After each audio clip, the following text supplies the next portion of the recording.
Greetings 8th class. Today we had a topic of introduction to graph. Introduction to graph means graph के बारे में जानना. ठीक है. So let's study. हमने अभी तक जो पढ़ा है, we had already drawn the bar graph, double bar graph. So basically we have x-axis and y-axis. Only the positive side. But in this you have the negatives also. आपने पढ़ा है यहाँ पे पॉजिटिव होता है and y is also positive over here and this is zero, that is your origin. Zero is called the origin, इसको हम बोलते हैं origin, right. So here it is the positive.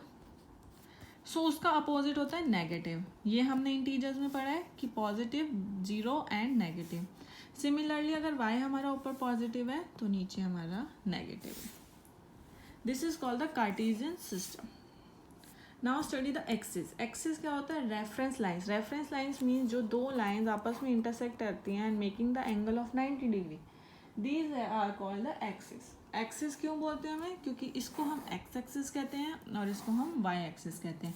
So the horizontal line is your X axis and the vertical line is your Y axis, right. What is coordinate axis? Togetherly जब हम x और Y को लिखते हैं एक साथ togetherly, then it becomes the coordinate axis. Cartesian plane. Cartesian plane को हम कोऑर्डिनेट प्लेन भी कहते हैं और एक्स वाई प्लेन भी कहते हैं. Plane containing the coordinate axis, जहाँ पे एक्स एक्सिस और वाई एक्सिस होते हैं, that is called the Cartesian plane. Quadrant. Quadrant parts divide by intersecting of both axis. See, ये दोनों पॉइंट्स आपस में इंटरसेक्ट कर रहे हैं, so that means it is divided into 4 parts. First, second, third, fourth, anti-clockwise. So these are called the quadrants. ये quadrant first है, ये second है, ये third है, ये fourth है. So quadrant first में coordinate हमेशा हम x, y की फॉर्म में लिखते हैं. Here coordinates जो होते हैं वो हमेशा हम x, y में लिखते हैं. हमेशा x पहले आता है फिर y आता है. So here x is positive, y is positive. That means in quadrant 1 both are positive. Quadrant 2, here X negative है बट वाई पॉजिटिव है, तो नेगेटिव पॉजिटिव. इन क्वाड्रेंट 3 दोनों नेगेटिव है and in quadrant 4 X positive है but Y negative है. So this is the quadrant, right. अब हम इसमें प्लॉट कैसे करते हैं? We will study how to plot the points. See, यहाँ पे हमारे नंबर्स होते हैं and here also we have the numbers. So जहाँ पे ये दोनों चीज़ें मीट करती हैं, that is the point. Let's study how to plot the point by doing some questions. We have an example. Plot the point P 3,6 in Cartesian plane and locate the quadrant in which it lie. पहले हमें plot भी करना है और फिर हमें बताना है कि ये किस क्वाड्रेंट में है. Let's make this. Okay, so here is the y-axis. Now I will make x-axis, but हमें 6 चाहिए तो I will mark 6, 5, 4, 3, 2, 1, 0. ज़रूरी नहीं है जितना आपने ऊपर मार्क किया है आपको नीचे भी उतना ही मार्क करना है. You have to use the graph and the scale. 1, 2, ये मेजरमेंट सेम होगा. ग्राफ आप ऑलरेडी कर चुके हैं, उसमें बॉक्सेस में सेम होता है, but we have no graph. I have no graph, so that is why I am drawing on a notebook, right. So this is X, this is Y, this is X dash and this is Y dash. Now we have to point 3,6. 3,6 मतलब x is 3 and y is 6.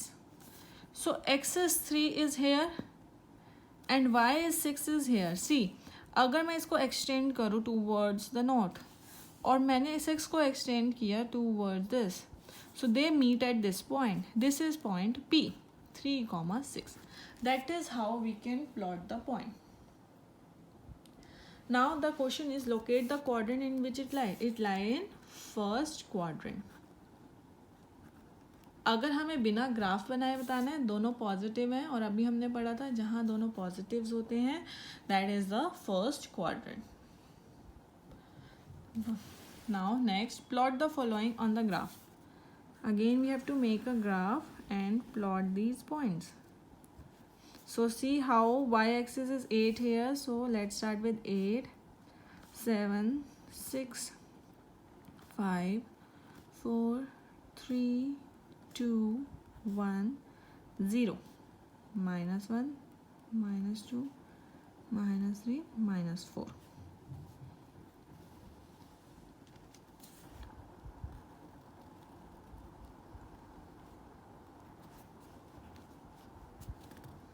One, 2, 3, 4, 5. 5 on the positive, 5 on the negative. Extended होती है, that is why we will put the commas of arrows over here. This is x, y, x dash and y dash. Right? Okay. Now the first point is 0, 0. That is this. Origin. Origin जो होता है वो हमारा होता है 0, 0. A point is 0, 8. That means x का 0 ये है and y का 8 यहाँ पर है. So it lies on y axis. So this is point A, 0, 8. It lies on y axis. Here 3, 0. 3 is for x axis. 3 x axis here and y 0 इधर ही है. So here this is the B, 3, 0. -2 is for x and y is 0. So here is C. So have you noticed, have you observed कि हमारा y अगर 0 है so then it will lie on x axis, और अगर x 0 है it will lie on y axis. Right? So let's do one more question based on this. Find out the coordinates of the point P, Q, R, S from the. Now the graph is given and we have to find the point. Let's start with P. See, P को अगर हमें coordinates लिखने हैं तो पहला x आएगा. तो P का x is 6 and y is 5. So the coordinate is 6, 5. Q is here. What is x here? 0 and y is -4. R is here. What is x here? -6 and y is -2. S is here. That is x ka -2, y is 2. And the last one T is here. X is 4, y is 0. So that is how we can plot the points and find the points if the graph is given. So that's all in this video. The further chapter we will continue in the next part. So see that part. It will help you